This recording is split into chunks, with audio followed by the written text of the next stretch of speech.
नमस्कार दोस्तों, मैं हूं चांदनी। आज की बड़ी खबर। राष्ट्र के टनों में समृद्धि एक्सप्रेस हाईवे पर सोमवार देर रात हादसा हो गया। शहपुर के पास सरलंबे में हाईवे पर पुल निर्माण के दौरान एक गड्ढर लॉन्चिंग मशीन गिरने से 16 मजदूरों की मौत हो गई। 3 घायल है। हाईवे पर रात में निर्माण कार्य चल रहा था। मीडिया रिपोर्ट्स के मुताबिक यह गड्ढर मशीन 100 फीट की ऊंचाई से नीचे गिरी। ऐसे बताया जा रहा है कि मरने वालों का आंकड़ा बढ़ सकता है। अभी भी कई मजदूरों के दबे होने की आशंका है। रेस्क्यू का काम जारी है। दरअसल गड्ढर मशीन का वजन काफी होने से उसे जल्द ही हराया जा रहा है। कितने बजे की घटना है और क्या हुआ था? 11 बजे में कुछ बाकी था तभी हुआ। क्या देखा था आपने? हम लोग उधर काम कर रहा था, तरतराई के गिरा बस। तब हम लोग नीचे काम बंद करके नीचे भगाई। तो कितने जन को क्या कुछ कितने जन को लेके गए, कुछ आइडिया पता चला? वो 3 आदमी है और क्या है? 3 आदमी के लगे हॉस्पिटल। अच्छा। हाँ, और उनका पैर टूट गया था, एक का हाथ है, एक के सिर में लग गया था। आप लोग ने किसी को बचाया? हाँ। अमरनाथ यात्रा मार्ग पर दिन भर वर्षा और मौसम की चुनौतियों के बावजूद बोली के भक्तों का जोश कम नहीं आ रहा है। 2 दिन से लगातार रहकर बारिश के बावजूद श्रद्धालु बाबा बर्फनी के दर्शन करने पहुंच रहे हैं। वहीं आज सुबह अमरनाथ यात्रा पर के लिए 2000 से अधिक तीर्थयात्रियों का नया जत्था अमरनाथ गुफा के रवाना हुआ। यात्रा में कोई कमी नहीं, सुविधा में कोई कमी नहीं है। और स्पेशली मैं धन्यवाद देना चाहता हूँ गवर्नमेंट को और आर्मी जवानों को, यानी कि असुविधा होने ही नहीं दी किसी तरह की।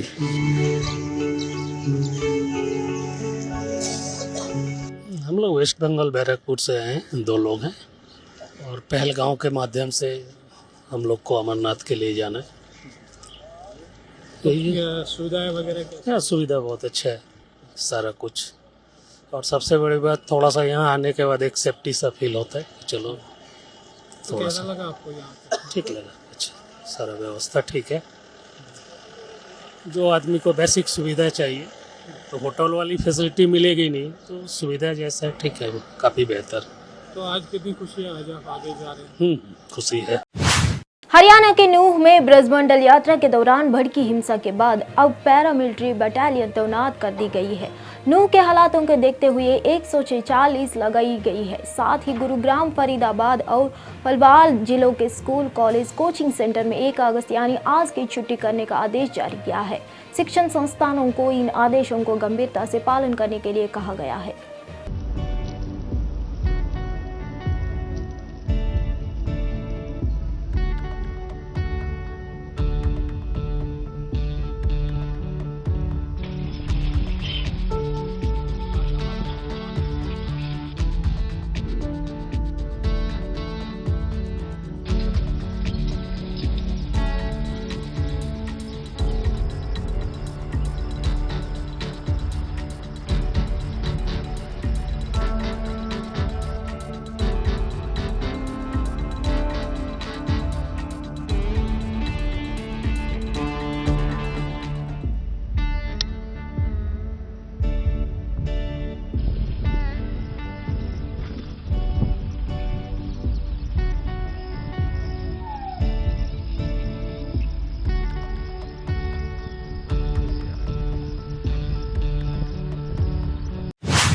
मुख्यमंत्री हेमंत बिस्वा शर्मा ने असम पुलिस को अवैध रोहिंग्या के प्रवासियों के खिलाफ सख्त कार्रवाई करने का निर्देश दिया है। डीआईजी के बताया कि 2 माह पहले पुलिस के 4 दलालों को गिरफ्तार कर उनसे पूछताछ की थी, जिसमें पुलिस को पता चला कि अधिकतर दलाल त्रिपुरा से काम कर रहे थे। उन्होंने कहा, सीएम हेमंत बिस्वा शर्मा ने असम पुलिस को इन अवैध रोहिंग्या के प्रवासियों के खिलाफ सख्त कार्रवाई करने का निर्देश दिया है। 2 महीने पहले हमने 4 दलालों को गिरफ्तार किया था और उनसे पूछताछ की है। उनके खिलाफों के आधार पर हमने एक ऑपरेशन की योजना बनाई। हमने पाया कि ज्यादातर दलाल त्रिपुरा के काम कर रहे हैं। वो इन स्थानों पर स्थिति से जो अंतर्राष्ट्रीय सीमा के पास है। Trying to infiltrate into our country using Assam as a corridor. Therefore, Honorable Chief Minister of Assam, Dr. Himanta Biswa Sarma, has instructed Assam Police to go all out against these illegal Rohingya immigrants. His instructions are very clear, specific, and strict that we have to go all out. And in last 2 months back, we arrested 4 touts. So it is not possible for someone to just get into a country and get mixed. with the general population. You need to have touts. So we decided to go after the touts. We located 4 touts, and some 2-3 months back, first we arrested 4 touts. And after their interrogation and investigation based on the revelations of the interrogation, we planned an operation. We found that most of the touts are operating from Tripura.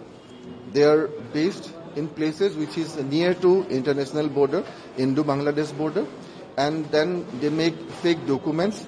They facilitate, once they get into our country, these touts facilitate these illegal immigrants to travel to various parts of the country.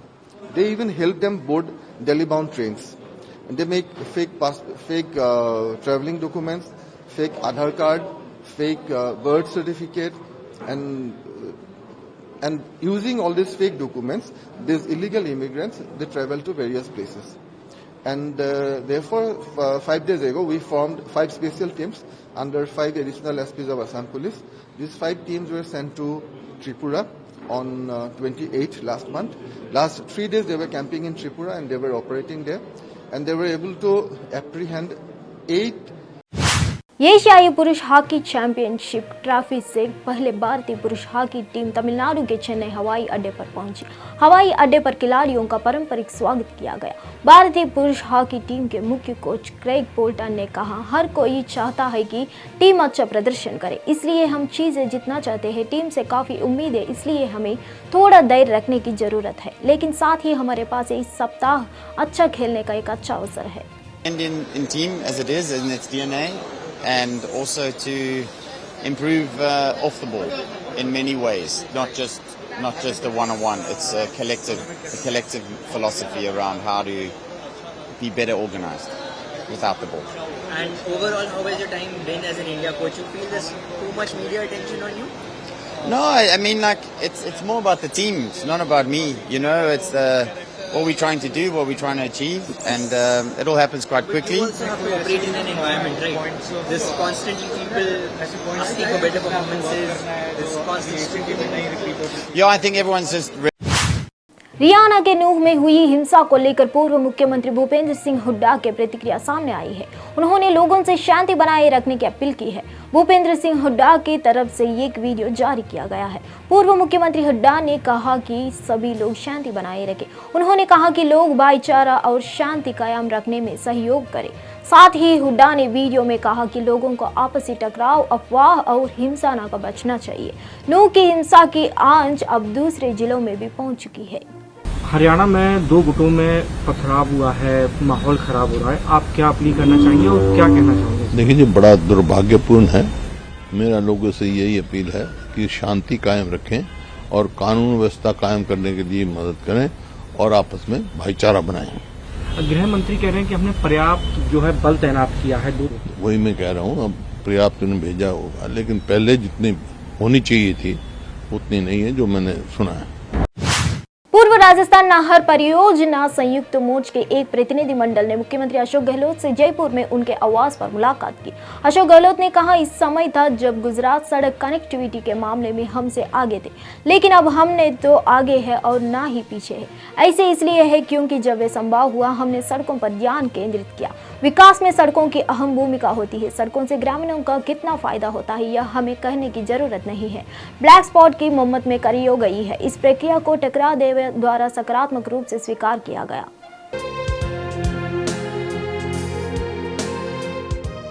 कि जिस प्रकार से राजस्थान में सड़कों का निर्माण हो रहा है,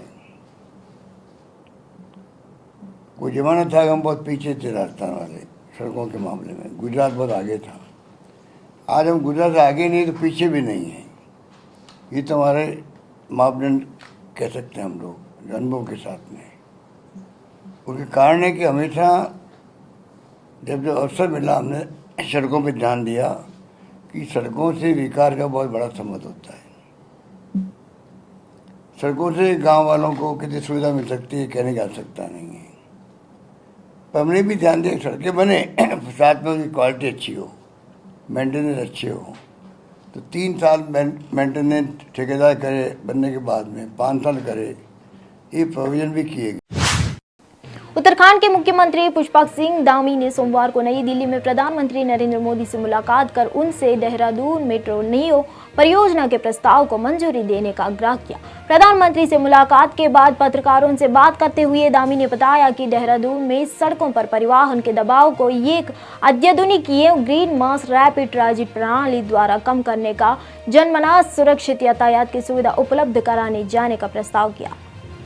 आज माननीय प्रधानमंत्री जी से प्रदेश की विभिन्न विकास योजनाओं के संबंध में उनका मार्गदर्शन लिया है और जो उत्तराखंड की स्थिति इस समय आपदा की स्थिति है और आपदा के कारण से हुआ नुकसान है उन सभी के बारे में आदरणीय प्रधानमंत्री जी को अवगत कराया है और साथ ही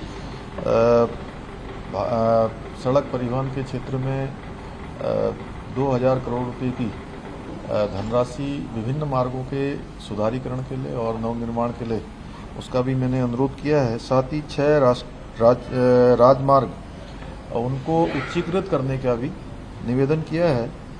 साथ में पर्यटन की दृष्टि से और जनमानस को सुविधा की दृष्टि से काठगोदाम भीमताल लोहाघाट पंचेश्वर मोटर मार्ग को राष्ट्रीय राजमार्ग के रूप में उच्चीकृत किए जाने के लिए भी अनुरोध किया है। साथ ही 3 टनल जो कि जौलीकांग के मध्य 5 किलोमीटर लंबी तथा बेदांग से 20 किलोमीटर मार्ग बनाए जाने से जौलीकांग एवं तवा घाट दोनों एक दूसरे से जुड़ जाएंगे। जो 5 किलोमीटर टनल से अभी 5 किलोमीटर की टनल बन जाने से 161 किलोमीटर की दूरी कम हो जाएगी।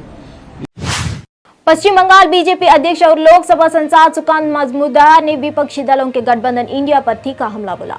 एएनआई से बात करते हुए सुकांत मजूमदार ने कहा कि इंडिया गठबंधन यूपीए के नया चुवादेश है। उन्होंने यह भी कहा कि बैठक के दौरान पीएम मोदी ने कहा कि इसका गठन यूपीए के नाम छिपाने के लिए किया गया है क्योंकि 2G के कॉमनवेल्थ समेत कई घोटाला यूपीए के नाम से जुड़े हैं।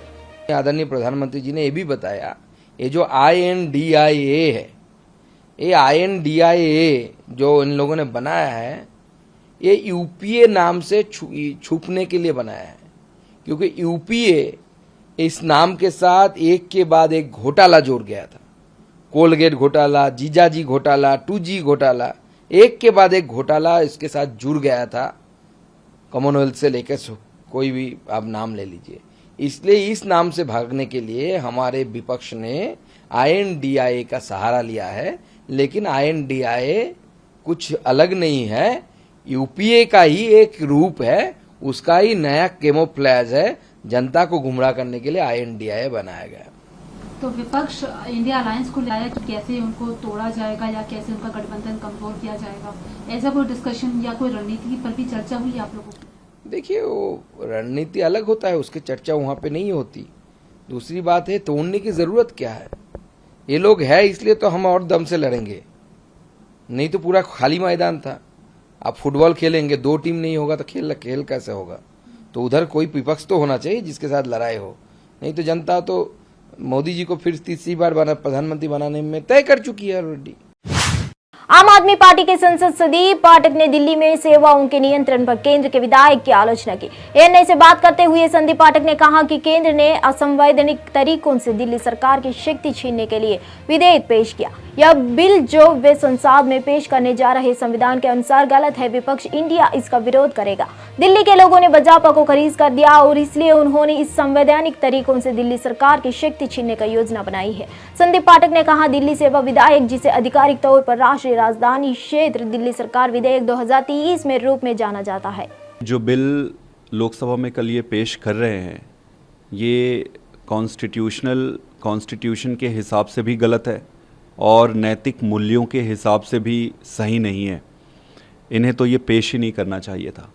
बट ये अगर पेश कर रहे हैं तो पूरा विपक्ष और पूरा इंडिया प्लेटफॉर्म जो है वो सब मिलकर इसका विरोध करेंगे।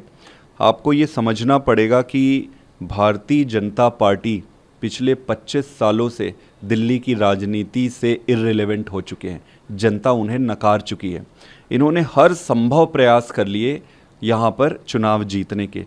पिछले विधानसभा के चुनाव में तो इनका जो एक्सपर्टीज़ है, इनका जो दंगा करा के लड़ाई झगड़ा उपद्रव करके चुनाव जीतने के एक्सपर्टीज़ है, वो भी कोशिश कर लिए, उस पर भी ये फेल हो गए। अब इन्हें पता चल गया है कि दिल्ली में जनता इन्हें पसंद नहीं करती है और इनकी राजनीति वापस नहीं आ सकती है। तब इन्होंने ये प्लान बनाया कि गैर प्रजातांत्रिक अप्रजातांत्रिक तरीके से अनकॉन्स्टिट्यूशनल मीन्स से दिल्ली की सत्ता को हथियाया जाए। और ये जो बिल है ये उसी का एक तरीका है गैर प्रजातांत्रिक तरीके से कब्जा करने का। इसके माध्यम से ये कई सारी चीज़ें कह रहे हैं। ये कह रहे हैं कि एक एक्सपेरिमेंट कर रहे हैं दिल्ली में।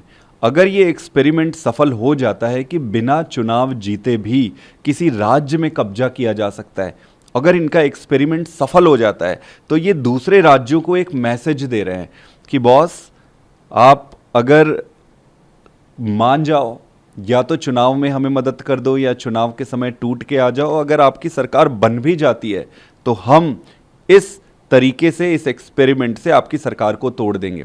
एक और है, सुप्रीम कोर्ट ने यूनानिमस तरीके से एक डिसीजन दिया थोड़े दिन पहले कि दिल्ली की चुनी हुई सरकार है, सर्विसेज पूरी तरीके से कार्य पालन करने की पूरी प्रक्रिया, पूरा अधिकार, पूरा ताकत चुनी हुई सरकार को होना चाहिए। इस बिल के माध्यम से वो माननीय सुप्रीम कोर्ट की भी अवमानना कर रहे हैं। हर दृष्टि से ये ना सिर्फ नीतिगत नहीं है बल्कि अनकॉन्स्टिट्यूशनल। फिर मिलेंगे अगले खबर में।